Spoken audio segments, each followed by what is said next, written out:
Hello ਸਾਰਿਆਂ ਦਾ ਸਾਡੇ engineering drawing ਅਤੇ ਕੰਪਿਊਟਰ ਗ੍ਰਾਫਿਕਸ ਤੇ ਨੇਪਟੈਲ ਆਨਲਾਈਨ ਸਰਟੀਫਿਕੇਸ਼ਨ ਕੋਰਸਾਂ ਵਿੱਚ ਸਵਾਗਤ ਹੈ। ਅਸੀਂ ਮੋਡਿਊਲ ਨੰਬਰ 2 ਅਤੇ ਲੈਕਚਰ ਨੰਬਰ 19 ਵਿੱਚ ਹਾਂ ਅਤੇ ਅਸੀਂ ਕੋਨਿਕ ਸੈਕਸ਼ਨਾਂ ਨੂੰ ਕਵਰ ਕਰ ਰਹੇ ਹਾਂ। ਪਿਛਲੀ ਕਲਾਸ ਵਿੱਚ ਉਸ ਕੋਨਿਕ ਸੈਕਸ਼ਨਾਂ ਵਿੱਚ ਅਸੀਂ ਸਾਈਕਲੋਇਡ ਕਰਵ ਤੇ ਰੁਕ ਗਏ ਹਾਂ। ਅੱਜ ਦੀ ਕਲਾਸ ਵਿੱਚ ਅਸੀਂ ਇਨਵੋਲੂਟ ਅਤੇ ਸਪਾਇਰਲ ਦਾ ਪਤਾ ਲਗਾਉਣ ਜਾ ਰਹੇ ਹਾਂ। ਇਸ ਲਈ ਅਸੀਂ ਪਹਿਲਾ ਪ੍ਰਸ਼ਨ ਸਪਾਇਰਲ ਕਿੱਥੇ ਦੇਖਦੇ ਹਾਂ। ਉਦਾਹਰਨ ਲਈ ਜੇਕਰ ਅਸੀਂ ਸਿੰਕਰੋਨਾਈਜ਼ੇਸ਼ਨ ਮੋਸ਼ਨ ਲਈ ਘੜੀ ਵਰਗੀ ਕੋਈ ਗੇਅਰ ਵਿਧੀ ਲੈ ਰਹੇ ਹਾਂ ਤਾਂ ਸਾਡੇ ਕੋਲ ਇੱਕ ਸਪਰਿੰਗ ਹੈ। ਸਪਰਿੰਗ ਇੱਕ ਸਪਾਇਰਲ ਆਕਾਰ ਵਿੱਚ ਬਦਲ ਜਾਂਦੇ ਹਨ ਅਤੇ ਬਹੁਤ ਸਾਰੇ ਟਾਰਕ ਰੀਸਟੋਰ ਕਰਨ ਵਾਲੇ ਮਕੈਨਿਜ਼ਮ ਹੁੰਦੇ ਹਨ। ਉਦਾਹਰਨ ਲਈ ਜਿਵੇਂ ਕਿ ਜੇਕਰ ਅਸੀਂ ਤੁਹਾਡੇ ਲਈ ਇੱਕ ਡੋਰ ਡੈਂਪਰ ਲੈ ਕੇ ਜਾ ਰਹੇ ਹਾਂ ਜਿਸ ਵਿੱਚ ਇਸ ਕਿਸਮ ਦਾ ਸਪਰਿੰਗ ਸਪਾਇਰਲੀ ਬਦਲਦਾ ਹੈ ਅਤੇ ਬਲਾਂ ਨੂੰ ਲਾਗੂ ਕਰਕੇ ਇਹ ਖਿੱਚਿਆ ਜਾਂਦਾ ਹੈ ਅਤੇ ਜਦੋਂ ਇਹ ਬੰਦ ਹੋਣਾ ਚਾਹੁੰਦਾ ਹੈ ਜਾਂ ਸ਼ਾਇਦ ਟਾਰਕ ਨੂੰ ਰੀਸਟੋਰ ਕਰਨਾ ਚਾਹੁੰਦਾ ਹੈ ਇਹ ਦੁਬਾਰਾ ਅਸਲ ਚੀਜ਼ ਵਾਪਸ ਆਉਂਦੀ ਹੈ। ਇਸ ਲਈ ਇੱਕ ਸਪਾਇਰਲ ਸਪਰਿੰਗ ਦੇ ਰੂਪ ਵਿੱਚ ਅਸੀਂ ਮਸ਼ੀਨ ਐਲੀਮੈਂਟਸ ਵਿੱਚ ਆਉਂਦੇ ਹਾਂ। ਇਸ ਲਈ ਪਹਿਲਾ ਪ੍ਰਸ਼ਨ ਇਹ ਹੈ ਕਿ ਸ਼ੀਟਾਂ ਤੇ ਇਸ ਤਰ੍ਹਾਂ ਦੇ ਸਪਾਇਰਲਸ ਨੂੰ ਕਿਵੇਂ ਬਣਾਇਆ ਜਾਵੇ। ਉਦਾਹਰਨ ਲਈ ਆਓ ਇੱਕ ਸਮੱਸਿਆ ਚੁਣੀਏ। ਇੱਕ 120 ਮਿਲੀਮੀਟਰ ਲੰਬਾ ਲਿੰਕ OA ਇੱਕ ਯੂਨੀਫਾਰਮ ਐਂਗੂਲਰ ਵੈਲੋਸਿਟੀ ਤੇ O ਦੇ ਆਸ-ਪਾਸ ਘੁੰਮਦਾ ਹੈ। ਇੱਕ ਮਸ਼ੀਨ ਡਿਜ਼ਾਈਨ ਕਾਇਡ ਸਮੱਸਿਆ ਹੈ ਜਿੱਥੇ ਇੱਕ ਲਿੰਕ ਹੁੰਦਾ ਹੈ ਜੋ ਇਸ ਸਪਾਇਰਲ ਨਾਲ ਜੁੜਿਆ ਹੁੰਦਾ ਹੈ। ਇੱਕ ਪੁਆਇੰਟ ਕਨਸਟੈਂਟ ਐਂਗੂਲਰ ਵੈਲੋਸਿਟੀ ਤੇ ਘੁੰਮ ਰਿਹਾ ਹੈ। ਇਹ ਪੁਆਇੰਟ P ਸ਼ੁਰੂ ਵਿੱਚ O ਤੇ OA ਦੇ ਨਾਲ ਇੱਕ ਯੂਨੀਫਾਰਮ ਰੇਟ ਤੇ ਅੱਗੇ ਵਧਦਾ ਹੈ ਅਤੇ A ਤੱਕ ਪਹੁੰਚਦਾ ਹੈ। ਲਿੰਕ ਦੇ ਇੱਕ ਰੈਵੋਲੂਸ਼ਨ ਦੇ ਦੌਰਾਨ ਇਹ ਜੋ ਰੂਪ ਬਣਾਉਂਦਾ ਹੈ ਉਹ ਇਸ ਕਿਸਮ ਦੇ ਡੇਟਾ ਨਾਲ ਇੱਕ ਸਪਾਇਰਲ ਹੈ। ਆਓ ਪੁਆਇੰਟ P ਲਈ ਇੱਕ ਸਪਾਇਰਲ ਬਣਾਉਂਦੇ ਹਾਂ। ਜੇ ਇਹ ਯੂਨੀਫਾਰਮ ਐਂਗੂਲਰ ਵੈਲੋਸਿਟੀ ਵਿੱਚ ਗਤੀ ਕਰ ਰਿਹਾ ਹੈ ਅਤੇ ਇੱਕ ਖਾਸ ਦਿਸ਼ਾ ਵਿੱਚ ਵੀ ਚੱਲਦਾ ਹੈ। ਉਦਾਹਰਨ ਲਈ ਆਓ ਅਸੀਂ ਇੱਕ ਪੁਆਇੰਟ P ਚੁਣਦੇ ਹਾਂ। ਇਹ ਪੁਆਇੰਟ P ਹਾਲਾਂਕਿ ਸ਼ੁਰੂ ਵਿੱਚ ਇਹ ਕੇਂਦਰ ਵਿੱਚ ਹੋ ਸਕਦਾ ਹੈ ਜਿਵੇਂ ਕਿ ਇਹ ਕਨਸਟੈਂਟ ਐਂਗੂਲਰ ਵੈਲੋਸਿਟੀ ਨਾਲ ਚੱਲਦਾ ਹੈ ਅਤੇ ਰੇਡੀਅਲ ਤੌਰ ਤੇ ਬਾਹਰ ਜਾਣਾ। ਫਿਰ ਇਹ ਇੱਕ ਸਪਾਇਰਲ ਆਕਾਰ ਨੂੰ ਟਰੈਕ ਕਰਦਾ ਹੈ। ਦੂਜਾ ਤਰੀਕਾ ਹੈ ਪੁਆਇੰਟ ਇੱਥੇ ਹੈ। ਇਹ ਯੂਨੀਫਾਰਮ ਐਂਗੂਲਰ ਵੈਲੋਸਿਟੀ ਦੇ ਨਾਲ ਜਾਂਦਾ ਹੈ ਕਿਉਂਕਿ ਇਹ ਰੇਡੀਅਸ ਦੇ ਅੰਦਰ ਜਾਂਦਾ ਹੈ ਲਗਾਤਾਰ ਘਟਦਾ ਹੈ। ਅੰਤ ਵਿੱਚ ਇਹ 0 ਤੇ ਪਹੁੰਚ ਜਾਂਦਾ ਹੈ। ਇਸ ਤਰ੍ਹਾਂ ਦੇ ਆਕਾਰਾਂ ਦਾ ਕਾਰਨ ਹੈ ਜਿਸ ਨੂੰ ਅਸੀਂ ਸਪਾਇਰਲ ਕਹਿੰਦੇ ਹਾਂ। ਇਸ ਤਰ੍ਹਾਂ ਦੇ ਸਪਾਇਰਲਾਂ ਨੂੰ ਕਿਵੇਂ ਬਣਾਇਆ ਜਾਵੇ ਤਾਂ ਆਓ ਪਿਕਚਰ ਵੇਖੀਏ। ਸਪਾਇਰਲ ਬਣਾਉਣ ਵਿੱਚ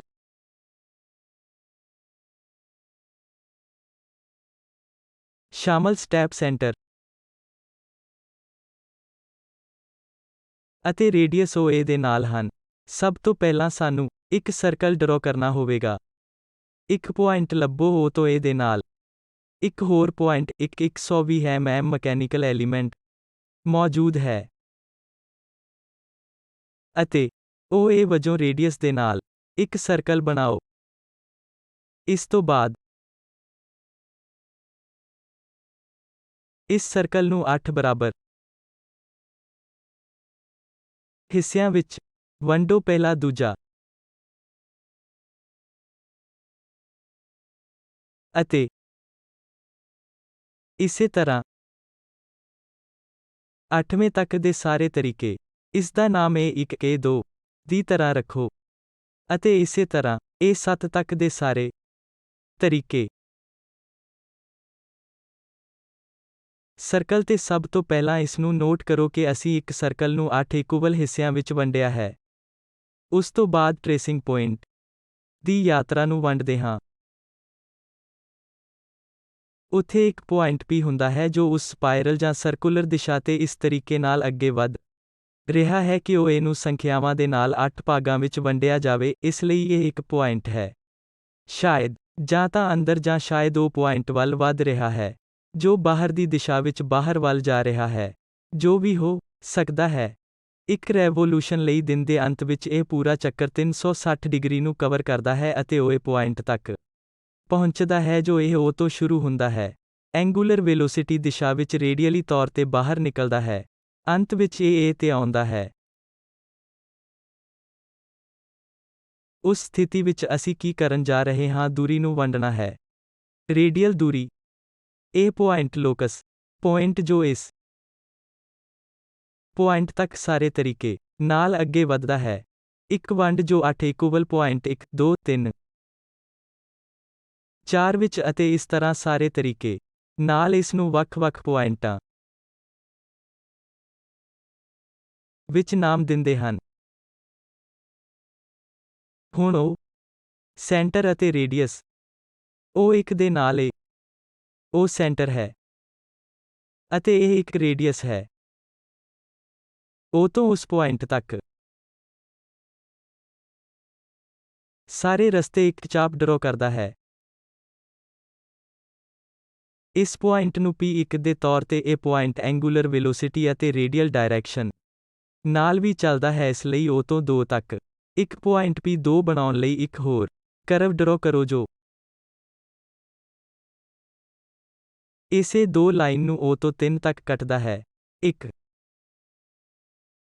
ਚਾਪ ਬਣਾਓ ਜੋ ਇੱਥੇ ਇਹ 3 ਲਾਈਨ ਨੂੰ ਕੱਟਣ ਜਾ ਰਿਹਾ ਹੈ। 3 ਤੋਂ ਸਾਰੇ ਰਸਤੇ ਉੱਥੇ ਕੱਟਦਾ ਹੈ। ਇਸੇ ਤਰ੍ਹਾਂ 4 ਤੋਂ ਇੱਕ ਚਾਪ ਡਰਾ ਕਰੋ ਜੋ ਇਹ 4 ਲਾਈਨ ਨੂੰ ਇਸ ਤਰ੍ਹਾਂ ਇੰਟਰਸੈਕਟ ਕਰਦਾ ਹੈ। ਇਸ ਤਰ੍ਹਾਂ point P1 P2 P3 P4 P5 P6 P7 ਅਤੇ P8 ਪੁਆਇੰਟ ਬਣਾਉਂਦੇ ਹਨ। ਸਾਡੇ ਕੋਲ ਇਸ N ਤੇ ਹੈ। ਇੱਕ ਵਾਰ ਜਦੋਂ ਇਹ ਪੁਆਇੰਟ ਨੋਟ ਕੀਤੇ ਜਾਂਦੇ ਹਨ, ਇੱਕ ਸਮੂਥ ਕਰਵ ਡਰਾ ਕਰੋ ਜੋ ਇਹਨਾਂ ਪੁਆਇੰਟਾਂ ਵਿੱਚੋਂ ਲੰਘਦੇ ਹਨ। ਇਸ ਤਰ੍ਹਾਂ ਅਸੀਂ ਇੱਕ ਸਪਾਇਰਲ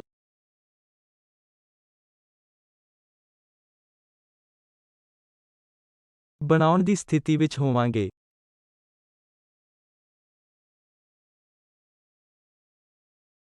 ਇਸ ਲਈ ਆਓ ਅਸੀਂ ਗ੍ਰਾਫ ਸ਼ੀਟ ਤੇ ਇੱਕ ਸਕੇਲ OA ਦੀ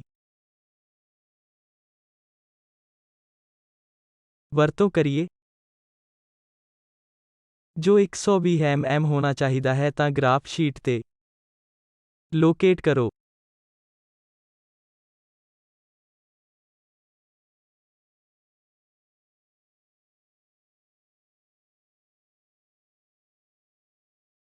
ਇਸ ਨਾਲ ਸਾਨੂੰ ਇੱਕ ਸਰਕਲ ਖਿੱਚਣਾ ਪਵੇਗਾ। ਇਹ ਸ਼ੀਟ ਤੇ ਬਹੁਤ ਵੱਡਾ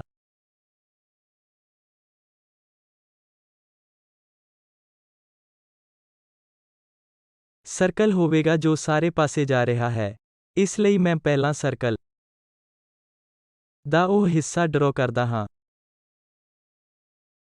ਇਹ ਆਖਰੀ ਸਰਕਲ ਹੈ ਜੋ ਅਸੀਂ ਹੁਣ ਇਸ ਨੂੰ 8 ਬਰਾਬਰ ਹਿੱਸਿਆਂ ਵਿੱਚ ਵੰਡਣ ਜਾ ਰਹੇ ਹਾਂ। ਤਾਂ ਆਓ ਅਸੀਂ ਉਹਨਾਂ ਲਾਈਨਾਂ ਨੂੰ ਜੋੜੀਏ ਜੋ ਉੱਪਰ ਵੱਲ ਜਾ ਰਹੀਆਂ ਹਨ।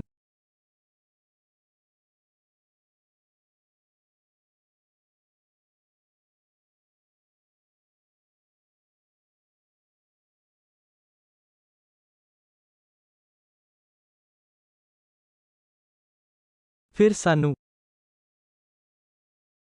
ਇਹਨਾਂ ਕੋਣਾਂ ਨੂੰ 2 ਬਰਾਬਰ ਹਿੱਸਿਆਂ ਵਿੱਚ ਵੰਡਣਾ ਹੋਵੇਗਾ।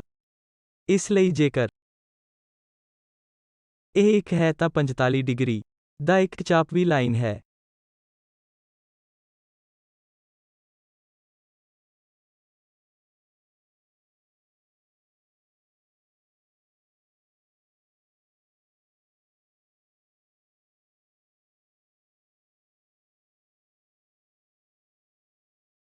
ਅਸੀਂ ਅਸਲ ਵਿੱਚ ਇਹ ਕਰ ਸਕਦੇ ਹਾਂ।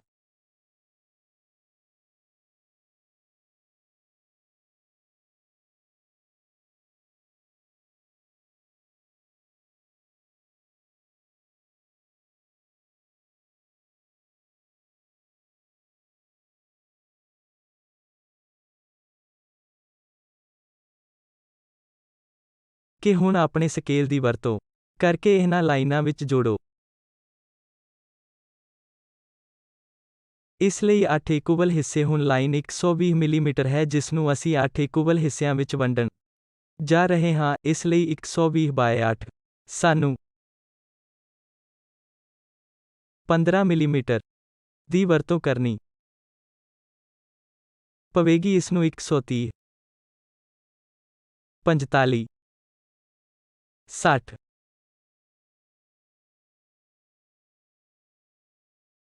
90, 105 ਅਤੇ 12 ਲੋਕੇਟ ਕਰੋ। ਇਸ ਤਰੀਕੇ ਨਾਲ ਅਸੀਂ ਇਹਨਾਂ ਪੁਆਇੰਟਾਂ ਨੂੰ ਲੋਕੇਟ ਕਰਦੇ ਹਾਂ। ਹੁਣ ਇਹਨਾਂ ਪੁਆਇੰਟਾਂ ਦਾ ਨਾਮ ਉਹ ਹੈ ਅਤੇ ਹੁਣ ਦੇ ਤੌਰ ਤੇ ਇਹ ਪੁਆਇੰਟ ਇਸ ਸੈਕਟੋਰੀਅਲ ਇਨਫੋਰਮੇਸ਼ਨ ਨੂੰ A1, A2, A3, A4, 5, 6, 7 ਲਿਖੋ। ਇੱਕ ਵਾਰ ਜਦੋਂ ਇਹ ਹੋ ਜਾਂਦਾ ਹੈ ਤਾਂ ਚਾਪਾਂ ਨੂੰ ਸਾਰੇ ਤਰੀਕੇ ਨਾਲ ਸ਼ੁਰੂ ਕਰਦੇ ਹੋਏ ਆਓ ਇਹਨਾਂ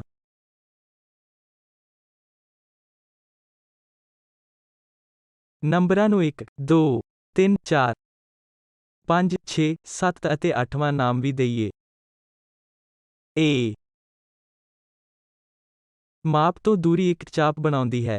ਉਸ ਪੁਆਇੰਟ ਨੂੰ P1 ਵਜੋਂ ਲੋਕੇਟ ਕਰੋ। ਇਸੇ ਤਰ੍ਹਾਂ A2 ਤੋਂ ਇੱਕ ਚਾਪ P2 ਪੁਆਇੰਟ ਬਣਾਓ। 3 ਤੋਂ ਇੱਕ ਚਾਪ ਬਣਾਓ ਜੋ P3 ਤੇ ਹੋਵੇਗਾ ਅਤੇ ਉਹ ਰੇਡੀਅਸ 4 ਦੇ ਰੂਪ ਵਿੱਚ ਰੇਡੀਅਸ O ਤੋਂ 4 ਹੋਵੇਗਾ। ਇਸ ਨੂੰ ਪੁਆਇੰਟ ਲਈ P ਨਾਮ ਦੇਣ ਲਈ ਇੱਥੇ ਇੱਕ ਚਾਪ ਬਣਾਓ। ਇਸੇ ਤਰ੍ਹਾਂ ਪੰਜਵਾਂ ਬਿੰਦੂ ਇੱਥੇ ਇੱਕ ਚਾਪ ਬਣਾਓ P6 ਤੇ A6 ਉੱਥੇ ਜਾਂਦਾ ਹੈ P7 ਤੇ A7 ਉੱਥੇ ਜਾਂਦਾ ਹੈ। ਇੱਕ ਵਾਰ ਜਦੋਂ ਇਹ ਹੋ ਜਾਂਦਾ ਹੈ ਤਾਂ ਇਹਨਾਂ ਬਿੰਦੂਆਂ ਨੂੰ P5, P6,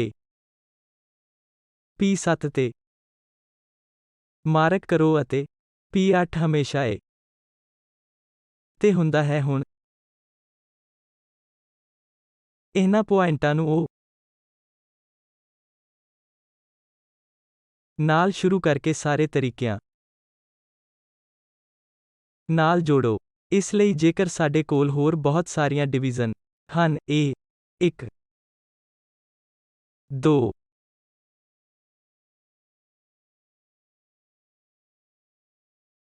5,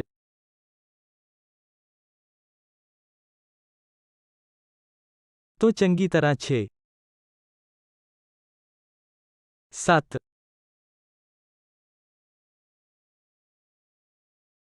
8 ਤੱਕ ਆਉਂਦਾ ਹੈ। ਫ੍ਰੀਹੈਂਡ ਸਕੈਚ ਦਾ ਤਰੀਕਾ ਹੈ ਕੋਈ ਇਸ ਨੂੰ ਬਣਾਉਣ ਦੀ ਸਥਿਤੀ ਵਿੱਚ ਹੋਵੇਗਾ।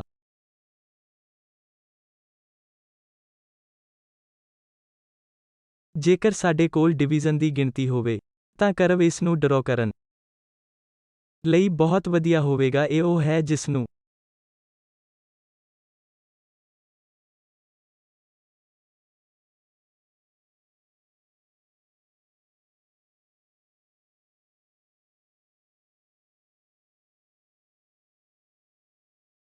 ਅਸੀਂ ਸਪਾਇਰਲ ਕਹਿੰਦੇ ਹਾਂ। ਆਓ ਇੱਕ ਵਾਰ ਫਿਰ ਸਟੈਪ ਸ਼ੁਰੂ ਕਰੀਏ। ਸਭ ਤੋਂ ਪਹਿਲਾਂ ਰੇਡੀਅਸ O ਦੀ ਵਰਤੋਂ ਕਰਦੇ ਹੋਏ ਅਸੀਂ ਇਸ ਤਰੀਕੇ ਨਾਲ ਇੱਕ ਸਰਕਲ ਬਣਾਉਣਾ ਹੈ। ਫਿਰ ਇਸ ਸਰਕਲ ਨੂੰ 8 ਇਕੁਅਲ ਭਾਗਾਂ 16 ਇਕੁਅਲ ਭਾਗਾਂ 24 ਬਰਾਬਰ ਭਾਗਾਂ ਆਦਿ ਵਿੱਚ ਵੰਡੋ। ਸਮੂਥਨੈਸ ਦੇ ਆਧਾਰ ਤੇ ਸਾਨੂੰ ਕਿੰਨੀ ਲੋੜ ਹੈ। ਇੱਕ ਵਾਰ ਇਸ ਨੂੰ O ਤੋਂ A ਤੱਕ ਕੀਤਾ ਜਾਂਦਾ ਹੈ ਅਸੀਂ ਭਾਗਾਂ ਦੀ ਇੱਕੋ ਇਕੁਅਲ ਸੰਖਿਆ ਵਿੱਚ ਵੰਡਣ ਜਾ ਰਹੇ ਹਾਂ। ਅਸੀਂ ਸਰਕਲ ਲਗਾਉਣ ਲਈ ਕੀ ਕੀਤਾ ਹੈ ਫਿਰ O ਤੋਂ ਇੱਕ ਰੇਡੀਅਸ ਬਣਾਓ। ਉੱਥੇ ਇੱਕ ਕੱਟ ਬਣਾਓ O ਤੋਂ 2 ਤੱਕ। ਇਹ 2 ਲਾਈਨ O ਤੋਂ 3, 4 ਉੱਤੇ ਇੱਕ ਕੱਟ ਬਣਾਓ ਅਤੇ ਇਸ ਤਰ੍ਹਾਂ ਹੋਰ ਵੀ ਇਹ ਲਾਈਨਾਂ ਦੇ ਸੰਬੰਧ ਵਿੱਚ ਚਾਪਾਨ ਬਣਾਓ। ਇਸ ਲਈ ਕਿ ਅਸੀਂ ਇਸ ਨੂੰ ਇੰਟਰਸੈਕਟਿੰਗ ਪੁਆਇੰਟਾਂ ਦਾ ਨਾਮ ਦੇ ਸਕਦੇ ਹਾਂ, ਜਿਵੇਂ ਕਿ P1, P2, P3 ਅਤੇ ਇਸ ਤਰ੍ਹਾਂ PA ਇੱਕ ਸਮੂਥ ਕਰਵ ਵਿੱਚ ਜੋੜਨ ਹੋਣ ਲਈ ਜਿਸ ਉੱਤੇ ਅਸੀਂ ਸਪਾਇਰਲ ਪ੍ਰਾਪਤ ਕਰਨ ਦੀ ਸਥਿਤੀ ਵਿੱਚ ਹੋਵਾਂਗੇ। ਅਗਲਾ ਸਵਾਲ ਇਹ ਹੈ ਕਿ ਸਪਾਇਰਲ ਵੱਲ ਟੈਂਜੈਂਟ ਅਤੇ ਨੋਰਮਲ ਨੂੰ ਕਿਵੇਂ ਡਰਾ ਕਰਨਾ ਹੈ। ਉਦਾਹਰਨ ਲਈ ਜੇਕਰ ਅਸੀਂ ਇੱਥੇ P3 ਅਤੇ P4 ਦੇ ਵਿਚਕਾਰ ਕੁਝ ਪੁਆਇੰਟ ਲੈਣ ਜਾ ਰਹੇ ਹਾਂ, ਉਦਾਹਰਨ ਲਈ ਇੱਥੇ ਅਸੀਂ ਇੱਕ ਪੁਆਇੰਟ ਲੈਣਾ ਚਾਹੁੰਦੇ ਹਾਂ, ਤਾਂ ਅਸੀਂ ਇੱਕ ਨੋਰਮਲ ਲਾਈਨ ਅਤੇ ਇੱਕ ਟੈਂਜੈਂਟ ਲਾਈਨ ਚਾਹੁੰਦੇ ਹਾਂ ਜੋ 90 ਡਿਗਰੀ ਬਣਾਉਂਦੀ ਹੈ। ਜੇਕਰ ਅਜਿਹਾ ਹੈ ਤਾਂ ਇਸ ਨੂੰ ਕਿਵੇਂ ਬਣਾਇਆ ਜਾਵੇ, ਇਹੋ ਚੀਜ਼ ਹੈ ਜੋ ਅਸੀਂ ਸਿੱਖਣ ਜਾ ਰਹੇ ਹਾਂ। ਸਭ ਤੋਂ ਪਹਿਲਾਂ ਕਰਵ P ਤੇ ਪੁਆਇੰਟ ਦਾ ਲੋਕੇਟ ਕਰੋ। ਇਸ ਨੂੰ ਨਾਮ ਦਿਓ O ਤੋਂ P ਦੀ ਦੂਰੀ ਤੇ ਹੋ ਸਕਦਾ ਹੈ। ਇਹ 55 ਮਿਲੀਮੀਟਰ ਹੋ ਸਕਦਾ ਹੈ। ਕੰਪਸ ਦੀ ਵਰਤੋਂ ਕਰਦੇ ਹੋਏ ਅਸੀਂ 55 ਮਿਲੀਮੀਟਰ ਦਾ ਇੱਕ ਚਾਪ ਬਣਾ ਸਕਦੇ ਹਾਂ ਜਿੱਥੇ ਇਹ ਇਸ ਸਪਾਇਰਲ ਨੂੰ ਇੰਟਰਸੈਕਟ ਕਰ ਰਿਹਾ ਹੈ। ਉਸ ਨੂੰ ਪੁਆਇੰਟ P ਨਾਮ ਦਿਓ। ਫਿਰ ਇੱਕ ਸਰਕਲ ਲਈ O ਤੋਂ P6 ਦੀ ਦੂਰੀ ਨੂੰ ਮਾਪੋ। ਅਸੀਂ ਪਹਿਲਾਂ ਹੀ ਜਾਣਦੇ ਹਾਂ ਕਿ ਇਹ ਲਗਾਤਾਰ ਸਮੇਂ ਦੇ ਬਰਾਬਰ ਅੰਤਰਾਲਾਂ ਵਿੱਚ ਇਕੁਅਲ ਦੂਰੀਆਂ ਨੂੰ ਅੱਗੇ ਵਧਾਉਂਦਾ ਹੈ। ਰੇਡੀਅਸ ਪ੍ਰਪੋਰਸ਼ਨੇਟਲੀ ਵੱਧਦਾ ਜਾਂ ਘਟਦਾ ਜਾ ਰਿਹਾ ਹੈ। ਇਸ ਲਈ ਜੇਕਰ ਪੁਆਇੰਟ P6 ਤੋਂ P8 ਤੱਕ ਜੇਕਰ ਇਹ 90 ਡਿਗਰੀ ਦੇ ਕੋਣ ਨੂੰ ਕਵਰ ਕਰਨ ਜਾ ਰਿਹਾ ਹੈ, ਫਿਰ ਕੁਦਰਤੀ ਤੌਰ ਤੇ P6 ਤੋਂ P7 ਪ੍ਰਪੋਰਸ਼ਨੇਟ ਐਂਗਲ ਸਾਡੇ ਕੋਲ P6 ਤੋਂ P7 ਵਰਗਾ ਕੁਝ ਹੋਵੇਗਾ। ਇਹ π/4 ਲੈਂਥ ਲੈਂਦਾ ਹੈ। ਉਸ ਸਟ੍ਰੈਟਜੀ ਦੀ ਵਰਤੋਂ ਕਰਦੇ ਹੋਏ ਜੋ ਅਸੀਂ ਬਣਾਉਣ ਜਾ ਰਹੇ ਹਾਂ ਉਹ O ਤੋਂ P6 ਹੈ। ਅਸੀਂ ਦੂਰੀ ਨੂੰ ਮਾਪਾਂਗੇ। ਪਹਿਲਾਂ ਹੀ ਅਸੀਂ O ਤੋਂ A ਨੂੰ ਜਾਣਦੇ ਹਾਂ, ਇਸ ਲਈ ਅਸੀਂ OA - O P6 O ਤੋਂ A O ਤੋਂ P6/π ਨੂੰ ਦੋ ਕੋਣਾਂ ਨਾਲ ਘਟਾਵਾਂਗੇ। ਇਸ ਤਰ੍ਹਾਂ O ਤੋਂ ਮਾਈਨਸ ਦੀ ਦੂਰੀ O ਤੋਂ P6 ਤੱਕ 90 ਡਿਗਰੀ π/2 ਕੋਣਾਂ ਨਾਲ ਤੈਅ ਕੀਤੀ ਜਾਂਦੀ ਹੈ, ਜੋ ਸਾਨੂੰ C ਕਰਵ ਦਾ ਕੋਨਸਟੈਂਟ ਦਿੰਦਾ ਹੈ। ਇਸ ਸਪਾਇਰਲ ਲਈ ਵਕਰ C ਦਾ ਇੱਕ ਕੋਨਸਟੈਂਟ ਹੈ ਜੋ OA - O P6/2 ਕੋਣ ਹੈ। ਇਹ ਬਿਲਕੁਲ ਉਹੀ ਰਹੇਗਾ। C OA - O P5/90 π/4 ਇਹ ਵਾਧੂ ਕੋਣ ਹੋ ਸਕਦਾ ਹੈ। ਇਸ ਲਈ ਇੰਨੇ ਕੋਣ ਨੂੰ ਕਵਰ ਕਰਨ ਲਈ π/2 π/4 ਕੋਣ OA - OA 5 ਦੇ ਰੂਪ ਵਿੱਚ ਦੂਰੀ A ਕਵਰ ਕਰੇਗਾ, ਅਤੇ ਇਹ ਅਨੁਪਾਤ ਕਿਸੇ ਖਾਸ ਸਪਾਇਰਲ ਲਈ ਹਮੇਸ਼ਾ ਇੱਕੋ ਜਿਹਾ ਰਹਿੰਦਾ ਹੈ ਜੋ ਅਸੀਂ ਡਰਾ ਕੀਤਾ ਹੈ। ਇਸ ਲਈ ਸਭ ਤੋਂ ਪਹਿਲਾਂ ਕਰਵ ਦੇ ਅਨੁਪਾਤ C ਦੀ ਗਣਨਾ ਕਰੋ, ਜੋ ਕਿ ਸਾਡੇ ਕੇਸ ਵਿੱਚ 19 ਮਿਲੀਮੀਟਰ ਹੋ ਜਾਵੇਗਾ। ਹੁਣ ਸੈਂਟਰ O ਤੋਂ P ਤੱਕ ਇੱਕ ਲਾਈਨ ਜੋੜੋ ਅਤੇ OP ਤੱਕ ਇੱਕ ਪਰਪੈਂਡੀਕਿਊਲਰ ਲਾਈਨ ਡਰਾ ਕਰੋ ਇਸ ਤਰੀਕੇ ਨਾਲ ਕਿ ਅਸੀਂ ਇਸ ਦੂਰੀ ਨੂੰ 19 ਮਿਲੀਮੀਟਰ ਮਾਪਣ ਜਾ ਰਹੇ ਹਾਂ। ਇਸ ਲਈ OP ਅਤੇ ON ਇੱਕ ਦੂਜੇ ਨਾਲ ਪਰਪੈਂਡੀਕਿਊਲਰ ਹਨ, ਪਰ ਇਹ 19 ਮਿਲੀਮੀਟਰ ਦੀ ਦੂਰੀ ਹੈ। ਇੱਕ ਵਾਰ ਇਹ ਹੋ ਜਾਂਦਾ ਹੈ, ਅਸੀਂ ਇੱਕ ਪੁਆਇੰਟ N ਦਾ ਪਤਾ ਲਗਾਉਣ ਦੀ ਸਥਿਤੀ ਵਿੱਚ ਹੋਵਾਂਗੇ। ਹੁਣ ਪੁਆਇੰਟ P ਅਤੇ ਪੁਆਇੰਟ N ਨੂੰ ਜੋੜੋ। ਇਹ ਸਰਕਲ ਦੇ ਪੁਆਇੰਟ P ਤੇ ਇਸ ਸਪਾਇਰਲ ਲਈ ਨੋਰਮਲ ਹੋਵੇਗਾ। ਨੋਰਮਲ ਹਮੇਸ਼ਾ ਰੇਡੀਅਲ ਲੋਕੇਸ਼ਨ ਵਿੱਚ ਹੁੰਦਾ ਹੈ, ਪਰ ਇਸ ਸਪਾਇਰਲ ਲਈ ਜੋ ਨਿਰੰਤਰ ਚੱਲ ਰਿਹਾ ਹੈ, ਲਾਈਨ ਜੋ P ਅਤੇ N ਵਿੱਚੋਂ ਲੰਘਦੀ ਹੈ, ਸਧਾਰਨ ਹੋਵੇਗੀ। ਇੱਕ ਵਾਰ ਜਦੋਂ ਅਸੀਂ ਇਸ PN ਨੋਰਮਲ ਨੂੰ ਪਛਾਣਦੇ ਹਾਂ, ਅਸੀਂ ਇੱਕ ਟੈਂਜੈਂਟ ਬਣਾਉਣ ਦੀ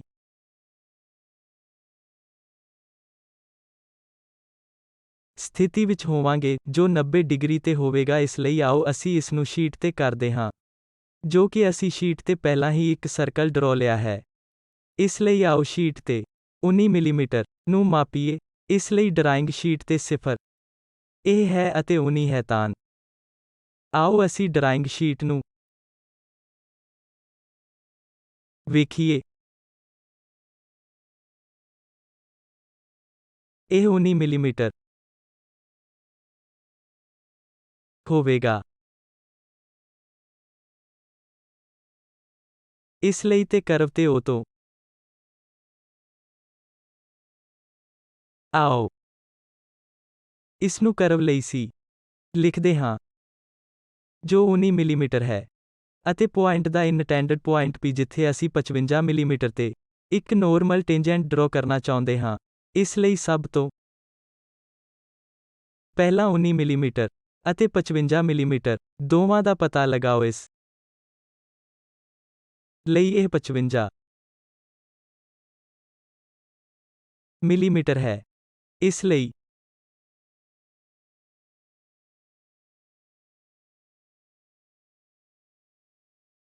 O ਤੋਂ ਇਸ ਦੂਰੀ ਨੂੰ ਮਾਪੋ। ਉੱਥੇ ਕਿਤੇ ਇੱਕ ਚਾਪ ਬਣਾਓ। ਇਸ ਲਈ ਇਸ ਪੁਆਇੰਟ ਨੂੰ P ਕਹੋ। ਇਸ ਲਈ ਇਹ ਛੋਟੇ ਵਾਲਾ P ਹੈ। ਹੁਣ O ਅਤੇ P ਜੋੜੋ ਹੋਵੋ।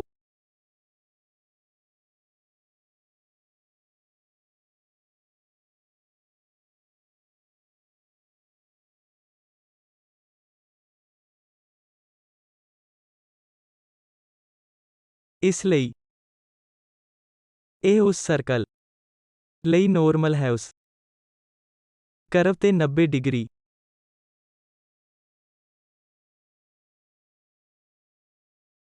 ਲਾਈਨ ਲੋਕੇਟ ਕਰੋ। ਉਹ ਇੱਥੇ ਹੋਵੇਗੀ। O ਨੂੰ ਉਸ ਲਾਈਨ ਨਾਲ ਜੋੜੋ। ਉਸ C ਉੱਤੇ ਕਰਵ ਦਾ ਕੌਨਸਟੈਂਟ 19 ਮਿਲੀਮੀਟਰ ਹੈ। ਇਸ ਲਈ ਇੱਥੇ ਕਿਤੇ 19 ਮਿਲੀਮੀਟਰ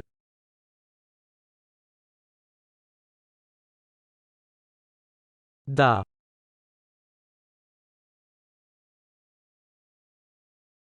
ਚਾਪ ਬਣਾਓ। ਇਸ ਲਈ ਇਸ ਪੁਆਇੰਟ ਨੂੰ N ਇੱਕ ਵਾਰ N ਜਾਣਿਆ ਜਾਂਦਾ ਹੈ। ਪੁਆਇੰਟ P ਅਤੇ ਪੁਆਇੰਟ P ਨੂੰ ਜੋੜੋ।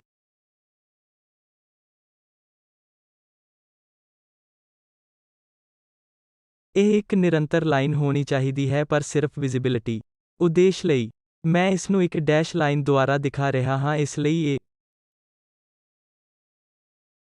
ਪੁਆਇੰਟ P ਵਿੱਚੋਂ ਗੁਜ਼ਰਨਾ ਇੱਕ ਨੋਰਮਲ ਗੱਲ ਹੈ। ਇਸ ਤੋਂ 90 ਡਿਗਰੀ ਤੱਕ ਅਸੀਂ ਇੱਕ ਟੈਂਜੈਂਟ ਬਣਾਉਣ ਦੀ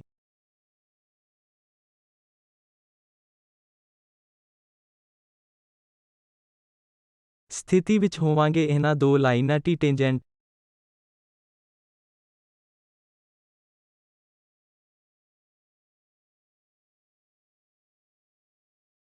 ਨੂੰ ਆਮ ਤੌਰ ਤੇ ਡਰਾਇੰਗ ਸ਼ੀਟਾਂ ਤੇ ਜੋੜੋ। ਅਸੀਂ ਪੂਰਨ ਨਾਮ ਟੈਂਜੈਂਟ ਨੋਰਮਲ ਨੂੰ ਨਹੀਂ ਦਰਸਾਉਂਦੇ ਹਾਂ। ਅਸੀਂ ਨੋਰਮਲ ਨੂੰ ਦਰਸਾਉਣ ਲਈ TT ਸ਼ਾਇਦ NN ਚਿੰਨ੍ਹ ਦੁਆਰਾ ਦਿਖਾਉਂਦੇ ਹਾਂ।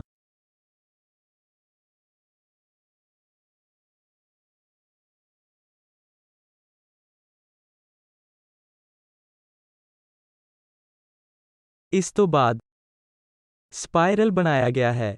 ਅਸੀਂ ਇਨਵੋਲੂਟ ਬਣਾਉਣ ਲਈ ਅੱਗੇ ਵਧਾਂਗੇ। ਇਸ ਲਈ ਇਨਵੋਲੂਟ ਅਸੀਂ ਇਹ ਪ੍ਰਾਪਤ ਕਰਦੇ ਹਾਂ ਜਦੋਂ ਇੱਕ ਰੱਸੀ ਜਾਂ ਧਾਗਾ ਕਿਸੇ ਸਿਲੰਡਰ ਤੇ ਘੁੰਮ ਰਿਹਾ ਹੁੰਦਾ ਹੈ।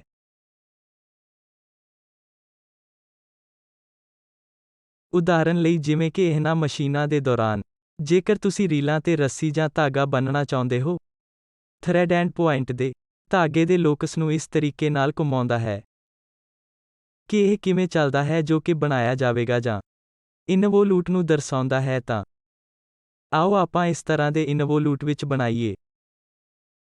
ਇਸ ਲਈ ਇੱਥੇ ਇੱਕ ਉਦਾਹਰਨ ਹੈ। ਇੱਕ ਖਾਸ ਰੇਡੀਅਸ ਦਾ ਇੱਕ ਸਿਲੰਡਰ ਜੋ ਕਿ ਇਸ ਰੱਸੀ ਜਾਂ ਧਾਗੇ ਉੱਤੇ ਘੁੰਮ ਰਿਹਾ ਹੈ, ਜੋ ਕਿ ਉਦਾਹਰਨ ਲਈ ਲਾਲ ਰੰਗ ਵਿੱਚ ਦਿਖਾਇਆ ਗਿਆ ਹੈ। ਆਓ ਅਸੀਂ 40 ਮਿਲੀਮੀਟਰ ਡਾਇਆਮੀਟਰ ਵਿੱਚ ਸਰਕਲ ਦਾ ਇੱਕ ਇਨਵੋਲੂਟ ਡਰਾ ਕਰੀਏ। ਇਸ ਲਈ ਸਰਕਲ 40 ਮਿਲੀਮੀਟਰ ਡਾਇਆਮੀਟਰ ਹੈ। ਅਸੀਂ 20 ਮਿਲੀਮੀਟਰ ਦਾ ਘੇਰਾ ਬਣਾਉਣ ਜਾ ਰਹੇ ਹਾਂ। ਇਸ ਲਈ ਆਓ ਡਰਾਇੰਗ ਸ਼ੀਟ ਤੇ 20 ਮਿਲੀਮੀਟਰ ਰੇਡੀਅਸ ਦੇ ਤੌਰ ਤੇ ਪੁਆਇੰਟਾਂ ਨੂੰ ਲੋਕੇਟ ਕਰੀਏ। ਇਸ ਲਈ ਐਂਡ ਪੁਆਇੰਟ ਇਹ ਹੈ। ਇੱਕ ਸਰਕਲ ਡਰਾ ਕਰੋ। ਪਹਿਲਾ ਸਟੈਪ ਹੈ 20 ਮਿਲੀਮੀਟਰ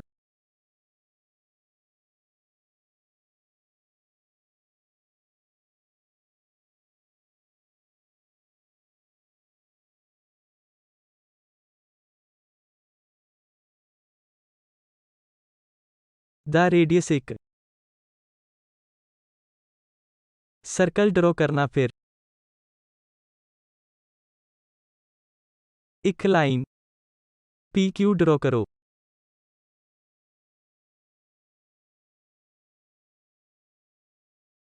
ਜਿਸ ਦੀ ਲੈਂਥ ਸਰਕਲ 2 ਪਾਈ r ਦੀ ਦੂਰੀ ਦੇ ਘੇਰੇ ਦੇ ਬਰਾਬਰ ਹੋਵੇਗੀ, ਜਿਸ ਨੂੰ ਸਰਕਲ ਤੇ ਪਾਈ ਨੂੰ d 126 ਮਿਲੀਮੀਟਰ ਨਾਲ ਗੁਣਾ ਕੀਤਾ ਜਾਂਦਾ ਹੈ, ਜੇਕਰ ਇਹ ਬੇਸ ਪੁਆਇੰਟ ਦੇ ਰੂਪ ਵਿੱਚ ਘੁੰਮ ਰਿਹਾ ਹੈ। ਜੋ ਵੀ ਇਸ ਥਰੇਡ ਐਂਡ ਪੁਆਇੰਟ ਦਾ ਲੋਕਸ ਹੈ ਉਸ ਨੂੰ ਚਲਾਉਂਦਾ ਹੈ, ਜਿਸ ਨੂੰ ਅਸੀਂ ਇੱਕ ਇਨਵੋਲੂਟ ਕਹਿੰਦੇ ਹਾਂ। ਇਸ ਲਈ ਪੁਆਇੰਟ P ਤੇ 126 ਮਿਲੀਮੀਟਰ ਨਾਲ ਇੱਕ ਲਾਈਨ ਡਰਾ ਕਰੋ। ਇਸ ਲਈ ਹੇਠਲੇ ਪੁਆਇੰਟ ਤੇ ਡਰਾਇੰਗ ਸ਼ੀਟ ਤੇ ਇਹ ਪੁਆਇੰਟ P ਆਓ ਇਸ ਨੂੰ 126 ਮਿਲੀਮੀਟਰ ਮੀ ਦਾ ਨਾਮ ਦੇਈਏ। 126 ਇੱਥੇ ਕਿਤੇ ਲੋਕੇਟ ਕਰੋ। ਇਸ ਲਈ ਇੱਕ ਲਾਈਨ ਡਰਾ ਕਰੋ। ਹੁਣ ਇਸ ਪੂਰੀ ਲਾਈਨ ਨੂੰ 12 ਇਕੁਅਲ ਹਿੱਸਿਆਂ ਵਿੱਚ ਵੰਡੋ, ਜਿਸ ਨੂੰ ਅਸੀਂ PQ ਲਾਈਨ ਕਹਿੰਦੇ ਹਾਂ। ਇਸ ਲਈ ਬਰਾਬਰ ਹਿੱਸੇ ਬਣਾਉਣ ਲਈ ਅਸੀਂ ਕੀ ਕਰਨਾ ਹੈ? ਇੱਕ ਇਨਕਲਾਈਨਡ ਲਾਈਨ ਬਣਾਉਣੀ ਹੈ। 12 ਭਾਗ ਬਣਾਉਣ ਲਈ ਸਾਡੀ ਕੰਪਸ ਦੀ ਵਰਤੋਂ ਕਰੋ। ਕੁਝ ਇੱਕ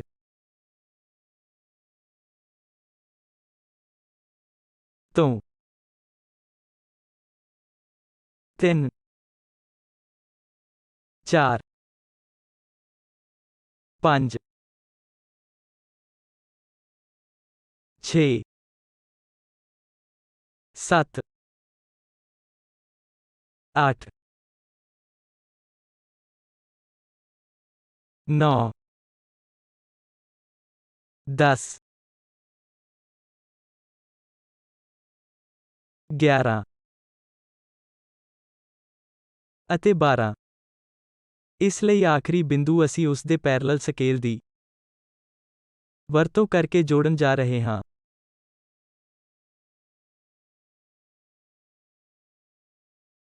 ਅਸੀਂ ਆਪਣੇ ਰੋਲਰ ਦੀ ਵਰਤੋਂ ਕਰਦੇ ਹਾਂ।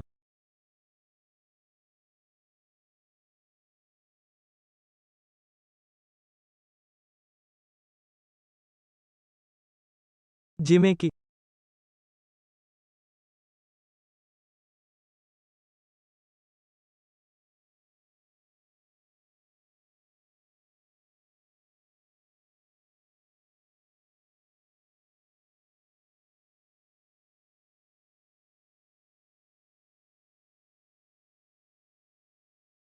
ਪੈਰਲਲ ਲਾਈਨਾਂ ਬਣਾਉਂਦੇ ਹਾਂ ਜੋ ਇਹਨਾਂ ਪੁਆਇੰਟਾਂ ਵਿੱਚੋਂ ਲੰਘ ਰਹੀਆਂ ਹਨ।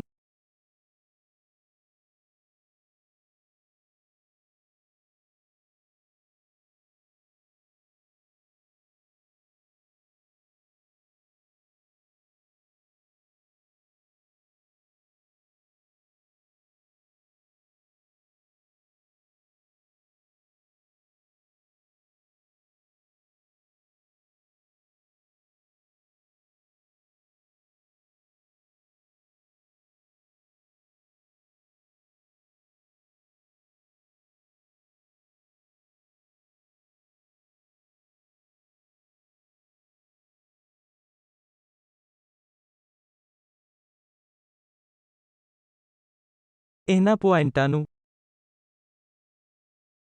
1 ਪ੍ਰਾਈਮ 2 ਪ੍ਰਾਈਮ 3 ਪ੍ਰਾਈਮ 4 ਪ੍ਰਾਈਮ 5 6 7 8 9 10 11 ਅਤੇ 12 ਭਾਗਾਂ ਦੇ ਨਾਮ ਦਿਓ।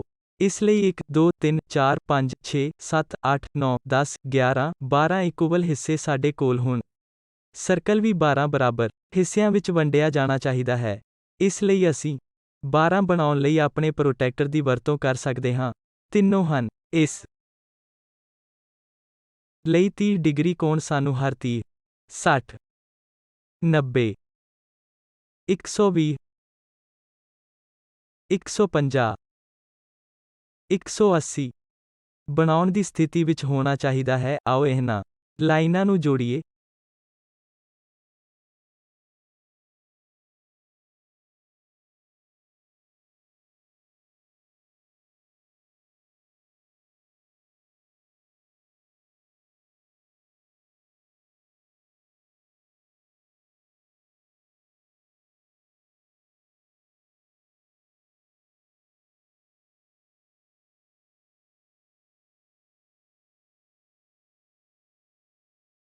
ਅਤੇ ਆਖਰੀ ਲਾਈਨ।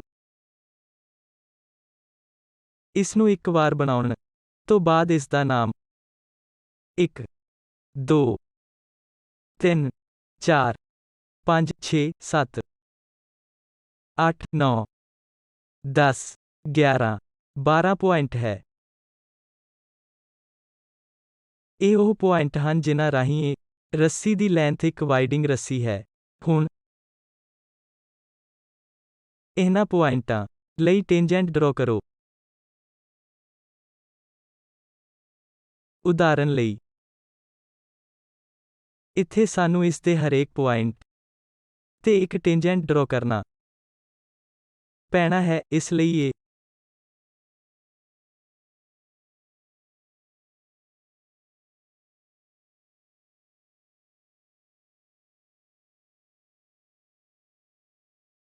ਇੱਕ ਟੈਂਜੈਂਟ ਡਰਾ ਕਰਨ ਦੁਆਰਾ ਇਸ਼ਾਰਾ ਕਰਦਾ ਹੈ। ਇਹ ਲਾਈਨ ਜੋੜੋ।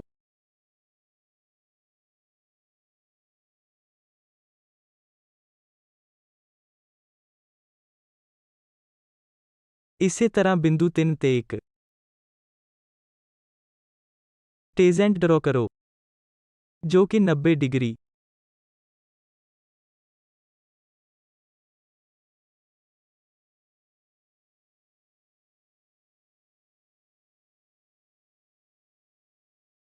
ਤੇ ਹੈ। ਇਸੇ ਤਰ੍ਹਾਂ 4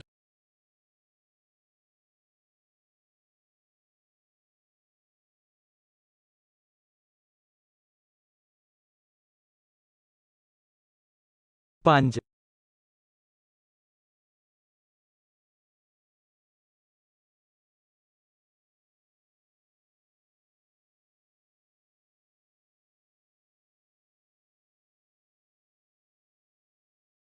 ਅਤੇ 6 ਤੇ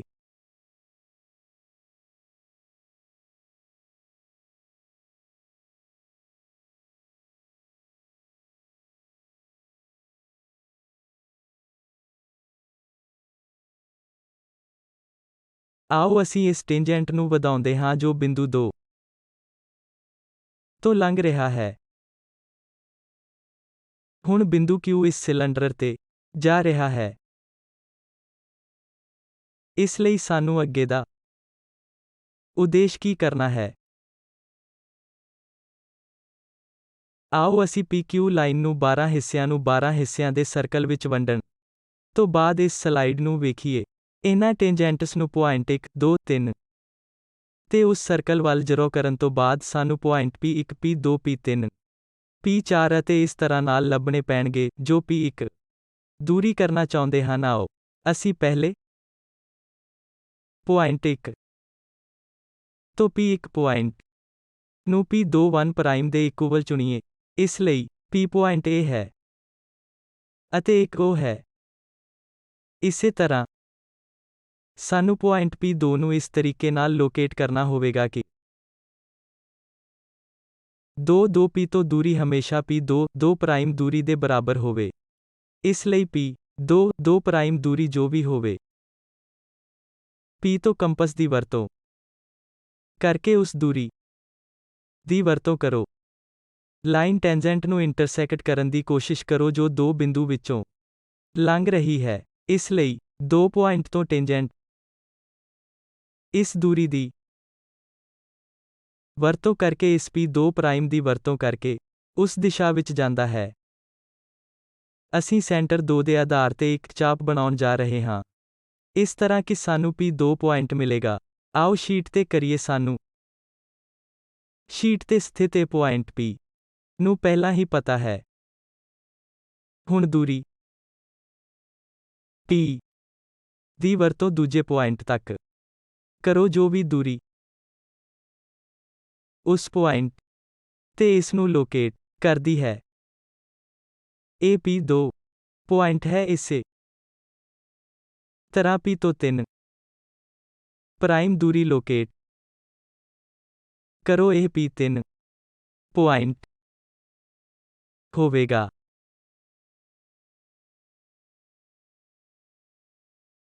ਇਸੇ ਤਰ੍ਹਾਂ ਇੱਥੇ 4 ਪ੍ਰਾਈਮ ਤੱਕ ਜਿੰਨੀ ਵੀ ਦੂਰੀ ਹੈ, ਇੱਕ ਚਾਪ ਬਣਾਓ ਕਿ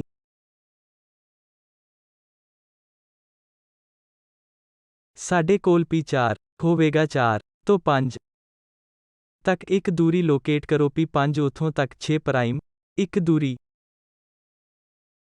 P6 ਲੋਕੇਟ ਕਰੋ। ਜੇਕਰ ਅਸੀਂ ਜਾਰੀ ਰੱਖਦੇ ਹਾਂ, ਇਹ ਜਾਂਦਾ ਹੈ ਅਤੇ ਇੱਥੇ ਕਿਤੇ ਇੱਕ ਪੁਆਇੰਟ ਬਣਾਉਂਦਾ ਹੈ। ਇਸ ਲਈ ਆਓ ਅਸੀਂ ਫ੍ਰੀਹੈਂਡ ਸਕੈਚ ਦੁਆਰਾ ਜੋੜੀਏ। ਅਸੀਂ ਇਸ P ਪੁਆਇੰਟ ਤੋਂ ਸ਼ੁਰੂ ਕਰਨਾ ਚਾਹੀਦਾ ਹੈ, ਪਰ ਅਸੀਂ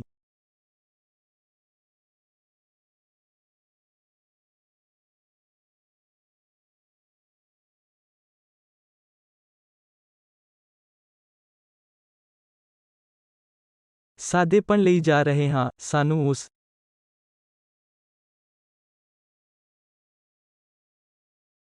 ਲਾਈਨ ਨੂੰ ਡਾਰਕ ਕਰਨ ਦਿਓ।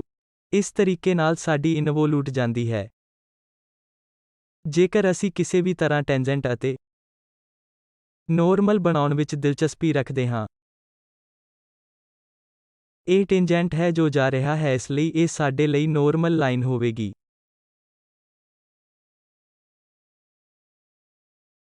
ਜੋ ਕਿ ਉਸ ਦੁਆਰਾ ਜਾ ਰਿਹਾ ਹੈ। ਅਤੇ ਟੈਂਜੈਂਟ ਹਮੇਸ਼ਾ ਉਸ ਲਈ ਪਰਪੈਂਡੀਕੂਲਰ ਹੁੰਦਾ ਹੈ ਜੋ ਕਿ ਟੈਂਜੈਂਟ ਹੋਵੇਗਾ। ਅਗਲੀ ਕਲਾਸ ਵਿੱਚ ਅਸੀਂ ਹੈਲਿਕਸ ਬਾਰੇ ਸਿੱਖਾਂਗੇ ਕਿ ਉਸ ਨੂੰ ਕਿਵੇਂ ਬਣਾਉਣਾ ਹੈ। ਧੰਨਵਾਦ।